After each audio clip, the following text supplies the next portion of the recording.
So this morning I woke up like at 4 o'clock, and I woke up, and then I turned on my light, and a thought came up. What am I going to say? So of course I got dressed and brushed my teeth, and then went out the door. And right when I went out the door, walking on the road, and I paused and saw the moon.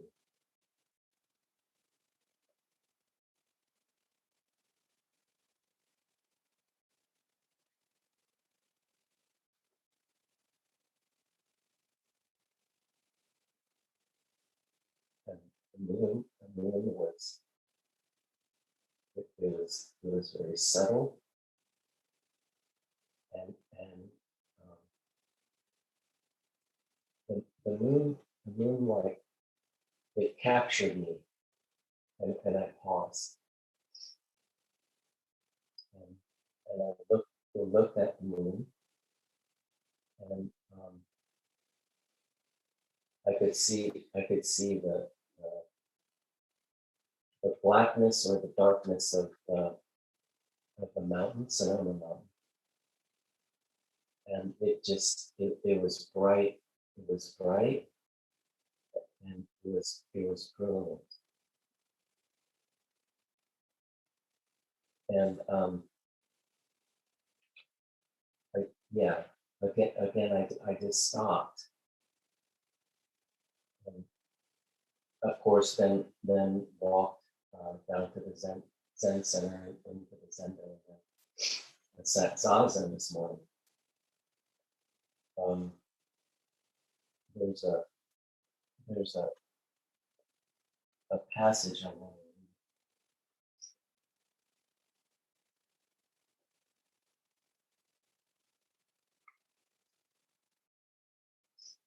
read. And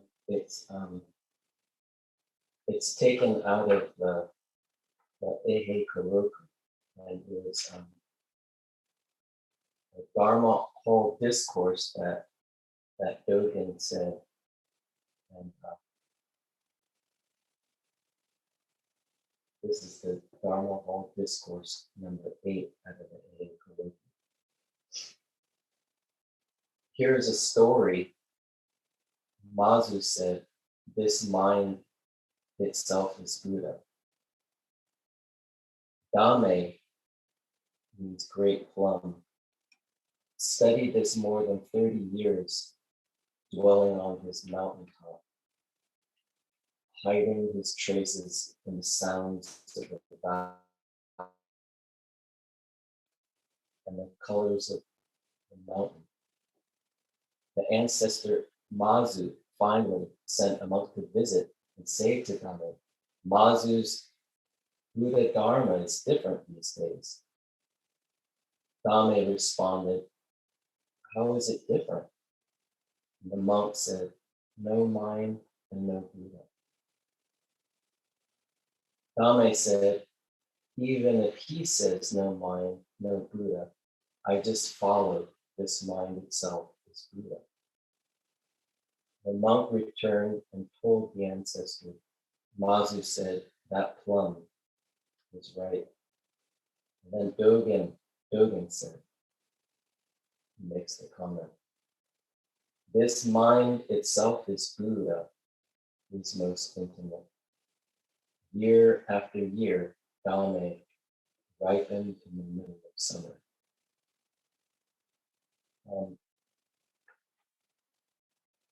This, I think we hear stories, and we think that it happened somewhere else.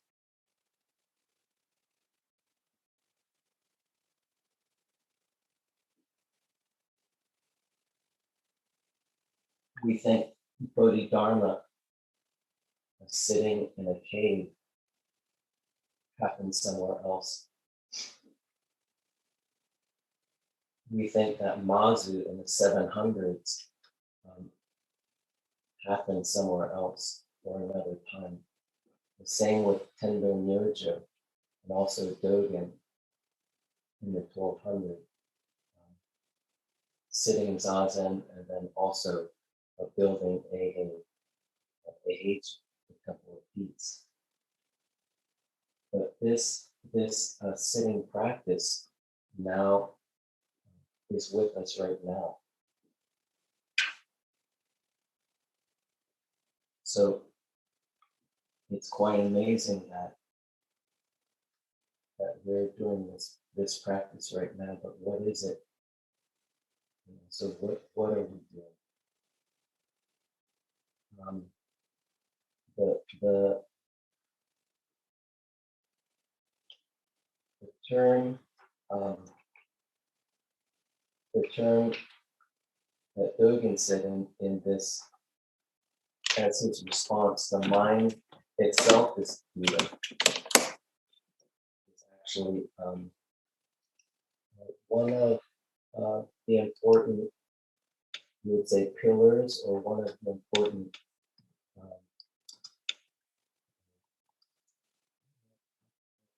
say practices, but it's one of the things as an essence, or as emptiness, you could say. Mind, the mind itself is Buddha, and then a shikantaza. So these both things, the mind, or you say essence, and then shikantaza is just sitting, is the concrete. These are the pillars, you would say, of our practice in Soto Zen. And the importance of these two is when we sit zazen, it's actually to realize this mind itself is Buddha by actually just sitting, and that actually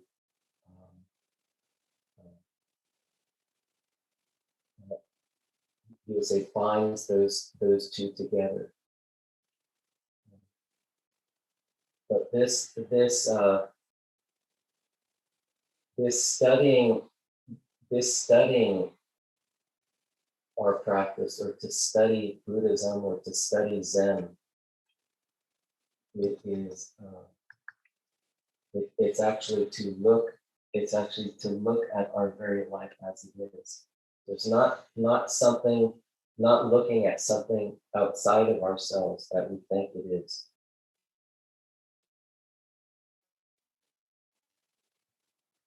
Even the stories of the Bodhidharma of Mazu, or Dame, a great plum, ripening in the mountains. It's not anything that's apart from us.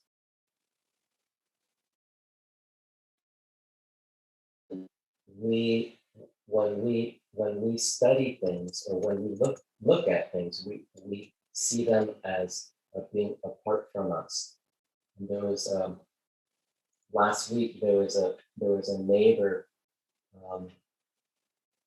that she used to come up here for a study group, and she moved, and so she left the book on the Zen Center porch, and the next day then I tried to say goodbye to her at her house, and I went to her house, and everything was gone, and I looked through the window. I arrived, and it was a totally empty house, and I guess I didn't have a vision, but I thought I was going to a place that I knew, but everything was gone, and I stood there, and it kind of almost like a memory that I had of this person which I talked to her on the road for many years, and now she is gone. So maybe this this emptying, you would say, emptying the mind, or emptying all the furniture or all the things that we have learned when we practice, and actually throw it all away. So we actually we let go of this understanding, and we actually have to clear our mind and actually not understand too much. So I think in this the time of reopening, it's been difficult for me because it has to do with like logistics and trying to make things work,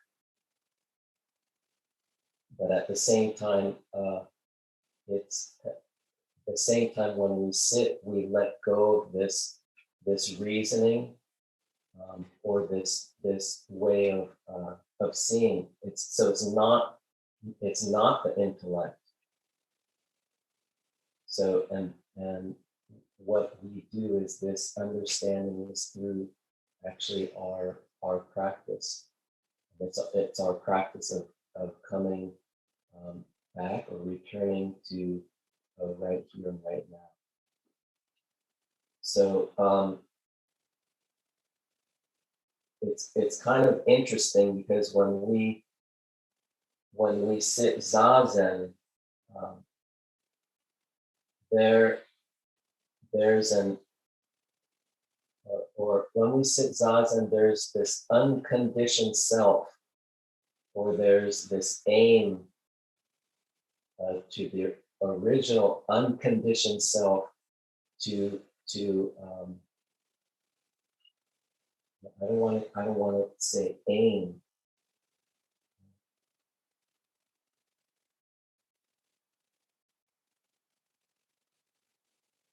When we take the seated posture of zazen wholeheartedly, it is actually the unconditional self, or unconditioned self. So that's the original.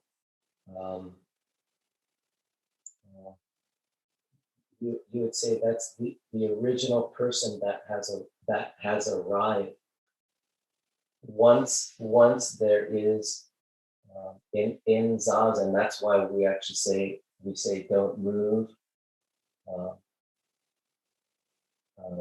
don't put another thought on top of zazen, or don't cough, try not to sneeze, but don't talk. Any time when there is a slight change of form, shape, and color, or a movement, then that creates a conditioned being. And so this movement towards being conditioned is actually the beginning of, you would say, ignorance.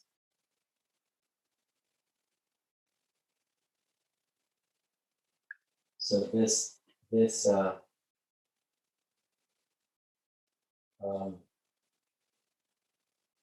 unconditioned of being, remaining unconditioned, it is actually unconditioned, remaining unconditioned.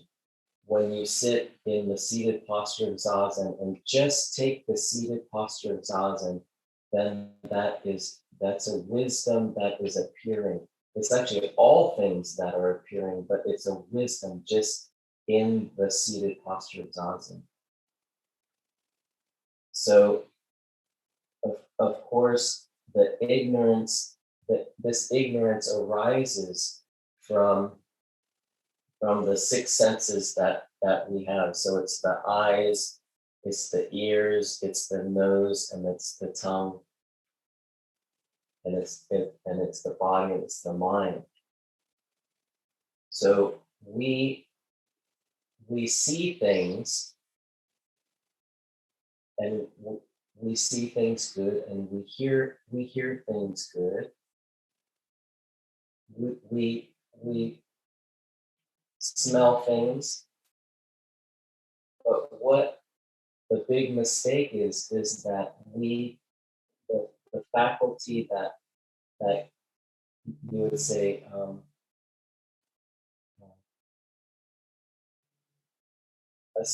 starts to divide us or create us as separate or conditions us is actually is the ego.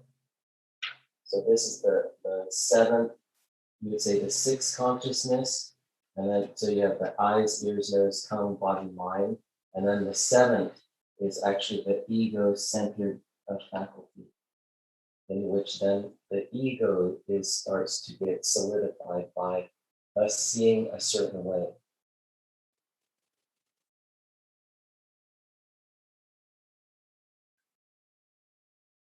And so when we start to see the world in this way, then we have desires that arise, or likes. I like that, and I don't like this. So if you like something, then you want it to continue, or you start labeling things like this is good, this is bad, long or short, and then that starts to actually solidify, you would say, the ego, and then we create basically subject and object. So through ignorance, then we have this subject and object, and this begins our attachment to things, and actually endless suffering. So with this, then our ego grows, and it gets bigger and then bigger and then bigger. And we actually suffer, and then also we become divided from the entire world around us.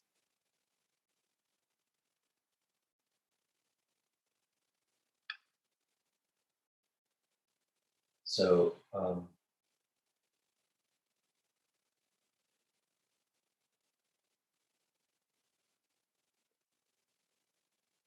so what the non Buddhist view, or this creates a false view of, and Dogen writes this in the Mind Itself is Buddha. He writes that uh, the view um, the view of the non-Buddhist then is like exactly what I said, is it creates then a division and the suffering, and actually not realizing, or not um, say not believing, or not trusting that you actually are already, you are the entire world, you are the universe, you are already Buddha. So that's it's through this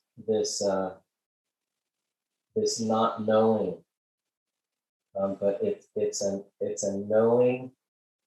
It's not knowing through the intellect, but it's knowing through your body when you practice, or when we practice. Um,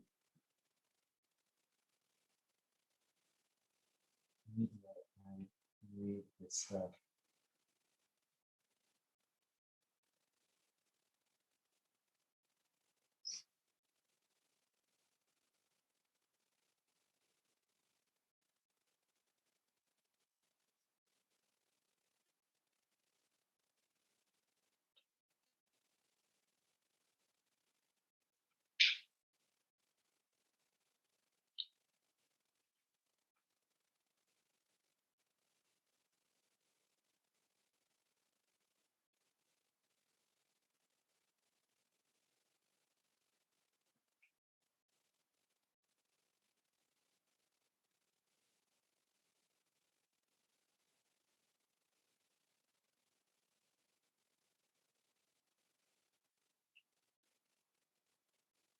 When a person becomes conscious of the mind, there is not an inch of soil on the earth. Remember, when we become conscious of the mind, the whole of heaven falls down and the whole ground is torn apart. Or in other words, when we become conscious of the mind, the earth grows 3 inches thicker.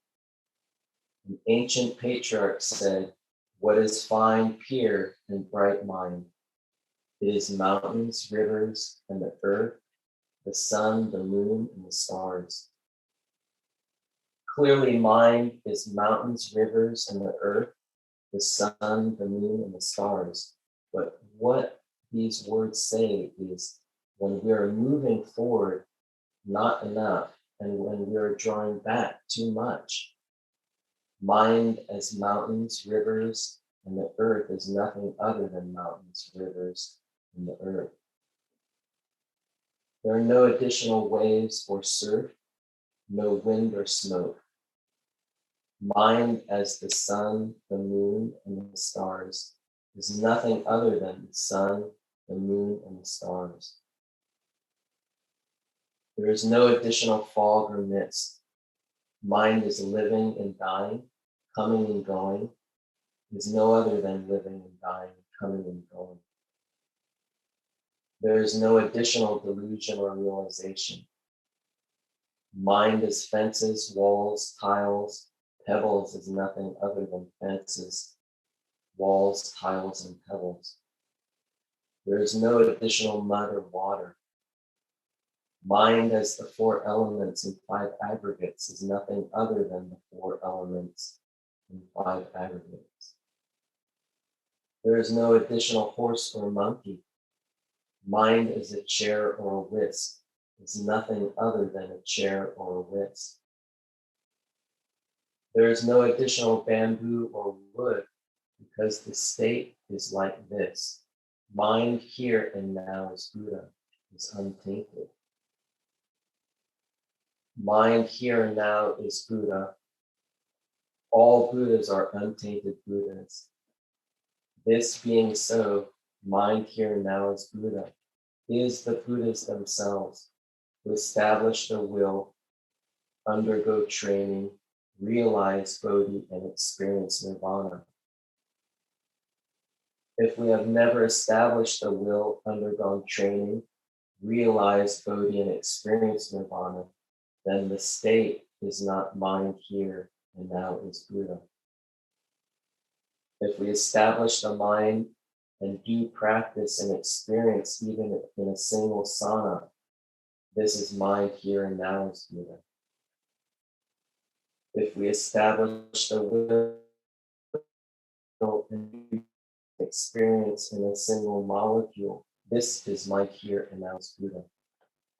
If we establish the will and do practice and experience in countless kalpas, this is mind here and now is Buddha. If we establish the mind and do practice and experience in one consciousness, this is mind here and now is Buddha. If we establish the will and do practice and experience inside half a fist, this is mind here and now is Buddha. To say, on the contrary, that undergoing training to become Buddha for long kalpas is not mind here and now is Buddha. It's never to have seen, never to have known, and never to have learned mind here and now is Buddha.